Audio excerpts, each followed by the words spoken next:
Boa noite a todos. Boa noite a todos. Que a paz de Jesus esteja em cada coração. Hoje eu vou falar do capítulo 3 do Evangelho segundo o Espiritismo. Há muitas moradas na casa de meu Pai. Capítulo 3 é interessante que Kardec colocou essa lição no início do Evangelho segundo o Espiritismo. E para quem não sabe, o Evangelho segundo o Espiritismo é o terceiro livro que Kardec codificou. O primeiro foi o Livro dos Espíritos, que Kardec entra em contato, com essas inteligências do mundo invisível, e através de perguntas e respostas organiza todo o corpo da doutrina espírita, toda a parte teórica dessa doutrina que sigamos. Então você pode jogar que a gente segue. E aí depois vem o Livro dos Médiuns, que mostra a parte prática, e no terceiro livro, o Evangelho segundo o Espiritismo, onde ele organiza os ensinamentos dos Espíritos, em paralelo com os ensinamentos do Cristo, dos ensinamentos morais, aqueles que não têm dúvida nem divergência em qualquer religião.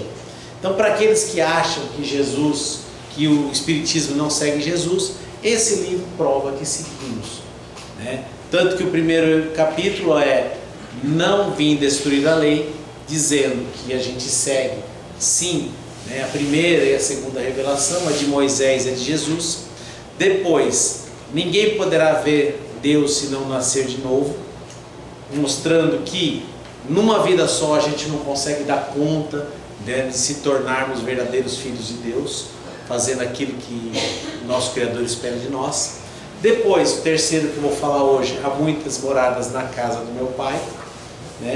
E por fim, meu reino não é deste mundo. Para entender que nosso Criador é muito maior do que nosso planeta. E isso é interessante a gente ver, porque toda religião que existe no planeta, ela foca a Terra como o centro da criação. O homem é o ápice da criação. Mas a gente vê outros planetas, outros mundos, outros universos. A Terra é bem pequena perante tudo que a gente consegue observar através de lentes e telescópios. A Terra é muito pequena e nós não estamos nem no centro de uma grande galáxia, nós estamos na periferia da periferia da periferia, do que a gente pode observar. Então, partindo desse pressuposto, deixemos um pouco o nosso orgulho de lado, percebamos que somos muito pequenos na criação, mas que sim, melhor que isso, Deus é muito grande, e apesar do nosso tamanho, para Deus temos a mesma importância de qualquer outro filho seu, de qualquer outro lugar. Entender que nosso planeta é apenas uma morada, um lugar, que existe infinitas moradas, que o universo, que para nós é tão grande, tão imenso, para Deus ainda é muito pequeno. Eu particularmente gosto de acreditar que esse é só um dos universos que Deus criou. Por quê? Porque esse universo teve fim, teve começo, E Deus é eterno. Se Deus é eterno, não tem começo nem fim, não dá para conceber que uma hora ele teve uma ideia de criar o universo. A criação é muito mais imensa que isso. Ele sempre criou. Como Jesus disse, meu Pai trabalha até hoje, em momento algum parou de trabalhar. Então esse é um ponto de grandiosidade de Deus, e que nós da doutrina espírita entendemos que Deus é muito maior do que apenas aquele criador do homem na terra. Ele criou o homem na terra, mas também criou todo o universo e outros homens em outros lugares, dos lugares mais distantes, e administra tudo isso através de quem? Através de nós mesmos, os seus filhos, que conforme a gente vai evoluindo, numa evolução sem fim, a gente vai assumindo cada vez mais responsabilidades. A nossa responsabilidade hoje, para aqueles que são pais, é com nossos filhos. Mas vai chegar um dia que a nossa responsabilidade será com toda uma humanidade, como Jesus hoje o é por nós. Ele recebeu diretamente das mãos de Deus a tarefa de transformar nossa humanidade, esse planeta, em verdadeiras imagens e semelhanças de Deus. Por isso que na criação é falado: vamos fazer o homem em nossa imagem e semelhança. Essa é a tarefa de Jesus. E aqui eu vou ler um trechinho do Evangelho de João, que é interessante, porque João, ao contrário dos outros evangelistas, ele não começa retratando os milagres, não vai retratando os feitos mirabolantes que Jesus fez quando esteve aqui conosco. João se fixa mais na sua mensagem. O Evangelho de João, ele é mais transcendental, ele é mais profundo, é necessário um pouquinho mais de despertar espiritual para entender o Evangelho de João. Porque João era o mais novo, e quando João escreve, ele já está lá na ilha de Patmos, lembrando da vida de Jesus, e recebendo o auxílio dos anjos do Senhor para poder escrever esses livros, tanto o seu Evangelho quanto o Apocalipse e as cartas, enfim. Não teria livro suficiente para escrever tudo que foi passado para ele. E aí João, logo no início, no entanto, no capítulo 14, no versículo de 1 a 3, ele diz que é diante da crucificação iminente do Cristo. Jesus fala: não se turbe o vosso coração, crede em Deus, crede também em mim. Há muitas moradas na casa do meu Pai. Se assim não fosse, eu vou teria dito, pois vou preparar um lugar, e depois que eu me for, vos aparelhar o lugar, virei outra vez e tomar-vos-ei para mim, para que lá onde eu estiver, estejais vós também.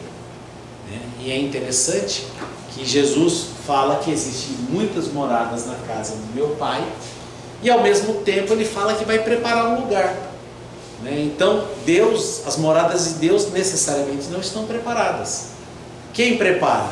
Aqueles que Deus coloca ao encargo, que no caso para nós é Jesus. Então Jesus prepara a nossa morada de felicidade, a nossa morada de ventura, e depois ele volta para nos levar. Agora eu pergunto, será que quando Jesus fala para que ele vai voltar para nos levar, ele vai vir aqui pegar a gente pela mão e levar? Será que essa linguagem para nós é tão infantil assim? Jesus vem através da sua mensagem. Ele já é o caminho, a verdade e a vida. Se ele é o caminho, a verdade e a vida, ele precisa vir. Você já viu essa estrada que vai para Campinas vir buscar a gente? É a gente que pega a estrada para ir para Campinas. Se Jesus é o caminho, a verdade e a vida, ele já é o caminho. Cabe a nós seguirmos ele. Ele já está aqui, entre nós. Cabe cada um pegar, como ele diz, pegue sua cruz e me segue. Esse mundo é um mundo em que nós devemos pegar a cruz e seguir Jesus. Por quê? Porque é um mundo de aprendizado, é um mundo de escola. Nesse capítulo, Kardec fala que a Terra pode ser comparada a um hospital, a um manicômio, a uma prisão e uma escola. Eu gosto de ficar com a figura da escola. Por quê? Porque na época de Kardec, essas coisas eram diferentes. Prisão, você prendia as pessoas, e entenda que na França, de 1800, as prisões eram que nem masmorras, aquele lugar úmido, debaixo da terra que prendia. As escolas eram relegadas a quem na época de Kardec? Aos filhos de nobres, só pessoas escolhidas iam para a escola. Os hospitais eram destinados a quem? A quem estava morrendo. Não é o hospital que nem a gente fala: eu estou com uma dor de cabeça, eu vou no hospital tomar um remédio. Não, quem ia levar para o hospital é porque não tinha mais jeito de ficar em casa. Não existia medicamentos que a gente tinha hoje. E manicômio era para todo aquele que não se enquadrava, porque também não existia ali médicos para tratar doenças mentais. Hoje em dia, eu gosto de falar que é uma escola, por quê? Porque as escolas hoje são para todo mundo, e tem diversos tipos de escola. E para aquele aluno que é bom, a escola é um lugar bom. Mas para aquele aluno que é ruim, a escola é o quê? Uma prisão. Para aquele que não entende a função da escola, a escola cabe ali para poder colocar ele no caminho. Vai curar ele daquele problema que ele entende que às vezes não merece. Então, por exemplo, a escola não é um lugar, eu vou abandonar a escola. Não, é na escola que você vai se corrigir. É na escola que você vai curar os seus erros morais, os seus erros de aprendizado. Então também é ali, né, um pronto-socorro de aprendizado, certo? E para aquele que ainda desobedece, para aquele que ainda erra, a escola também serve para corrigir. Então, esse mundo, eu gosto de entender ele como um mundo escola. Nós estamos aqui para aprender. E do mesmo jeito que a escola é interessante entender que todos nós viemos aqui, né, num curso integral, né, de 70, 80, hoje em dia o curso aumentou, agora subiu com 100 anos, 110 anos, né? A gente tempo na escola agora está igual a escola pública, né? Está aumentando o tempo, está aumentando o nosso tempo também. Ótimo, não acho isso ruim de jeito nenhum. Então nós temos aqui um curso, né? E é interessante que a gente está nesse curso matriculado, não podemos sair dele, né? Mas podemos repetir de ano, cabe a nós. Né? Para repetir de ano é simples, é fazer o que a gente faz na escola normal. Basta errar uma vez para repetir de ano? Não, tem que ser aquele erro todo dia, todo dia, todo dia, todo dia. Né? Ser reticente, não estudar, tirar uma nota ruim, né? E aí você repete de ano. A nossa vida também. Né? Um erro não faz perder a oportunidade encarnatória. Mas se a gente for bem teimoso, a gente consegue. Né? Passar 70 anos fazendo coisa errada, para depois se arrepender que perdeu tempo. Em outras palavras, para acertar, não precisa muito. Só precisa de perseverança. Só precisa de ter um objetivo. Né? O objetivo do quê? De a gente passar de ano. Esse planeta vai nos receber quantas vezes forem necessárias para a gente continuar evoluindo, para a gente continuar aprendendo. Né? Cabe a nós escutarmos, né, as lições dos professores. Quem é o diretor da escola? Jesus. Né?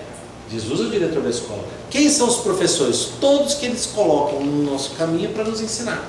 Nossos pais, nossos amigos, aqueles desconhecidos que de repente falam alguma coisa assim e a gente tem aquele insight. Né? Todos esses são os professores. E a vida nos ensina. Cabe a nós entendermos esse papel. Não precisarmos receber um castigo, né, pela nossa teimosia. Esse é o mundo escola, o mundo de provas e expiações que a gente vive hoje. Tem outros tipos? Tem. Tem mundos que a gente não precisa ser castigado porque a gente já entendeu qual é o papel que a gente tem que fazer. E tem aqueles mundos que você tem que ficar conduzindo ali com a mão. Ou seja, tem mundos mais primitivos que o nosso, que a função da escola é quase uma creche, um maternal, um berçário. Né? Que todos que estão ali não tem muito livre-arbítrio. Eles são obrigados a viver conforme a vida coloca para eles. Nós já estamos aqui num curso primário, já temos um certo conhecimento, mas a gente ainda é muito bagunceiro, fica de castigo.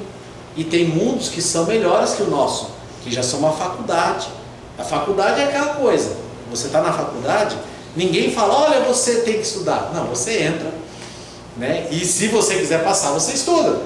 Se você não quiser passar, ninguém vai ficar te conduzindo pela mão, porque você já tem o discernimento de saber qual é o seu papel. Então os mundos regeneradores, por exemplo, são assim. As pessoas já sabem que tem que fazer o bem e fazem porque é o certo. Elas amam o bem. Né? A gente ainda está naquela, né? Balançando. A gente até quer fazer o bem, mas o mal é tão gostoso. Né? A gente até quer ajudar o próximo, mas ficar em casa assistindo Netflix é tão melhor. Né? Então a gente fica nesse balanço, ainda nessa oscilação. Mas cabe a nós continuar recebendo as lições, prestando atenção e percebendo que esse mundo é muito bom para nós. Eu não considero esse mundo uma prisão nem um castigo, por quê? Porque pelos erros que a gente já cometeu no passado, se a gente fosse pagar por eles, né, ia faltar carrasco nesse mundo. Então, tudo que a gente recebe é bênção. Né? Se a vida está difícil hoje, acredite, vai ser bem pior. Né? Mas graças ao nosso bom Pai, graças ao diretor, que é o nosso Mestre Jesus, né, tudo está no controle, tudo tem, né, uma parte boa, tudo tem uma compensação. Né? Veja esse mundo. A gente às vezes liga o jornal, liga uma televisão e vê que está pegando fogo não sei aonde, que falta chuva não sei acolá, que tem um terremoto, que tem um desastre, sem falar o espírito humano que consegue fazer tudo isso sem precisar de ajuda. Né? Mas ao mesmo tempo a gente vê o quê? A gente vê que o céu continua azul, que mais cedo ou mais tarde vai chover, né? Que apesar dos pesares, a vida segue seu rumo, né? Que o planeta não saiu da órbita nenhuma vez ainda, e por mais que a gente tenta, não vai conseguir tirar ele pelo menos de órbita, e principalmente a gente perceber que Jesus está no controle. Se Ele permite que isso aconteça, é para a gente aprender com tudo isso. Se Ele permite que o mal aconteça, é para a gente ter simplesmente um entendimento do que mal, né, faz para nós e cansar dessa atitude. Ou seja, como Paulo diz, né, para a gente largar essa atitude quando a medida estiver cheia, né, quando a medida estiver cheia e recalcada, para a gente não querer mais. Aí é que a gente começa realmente a mudar. Então Ele permite que a gente vivencie essas dores, esse sofrimento, que a gente carregue a nossa cruz, para a gente entender o valor do aprendizado e principalmente o valor da dor no sentido de auxiliar aqueles que sofrem.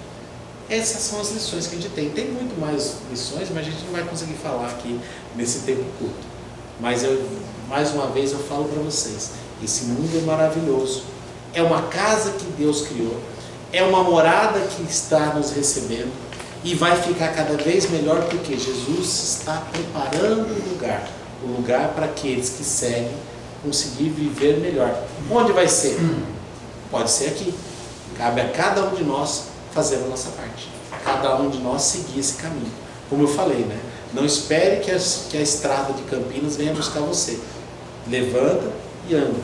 Né? Siga o caminho que Jesus nos ensinou. Certo, gente? Muito obrigado a todos e que Jesus os abençoe hoje e sempre.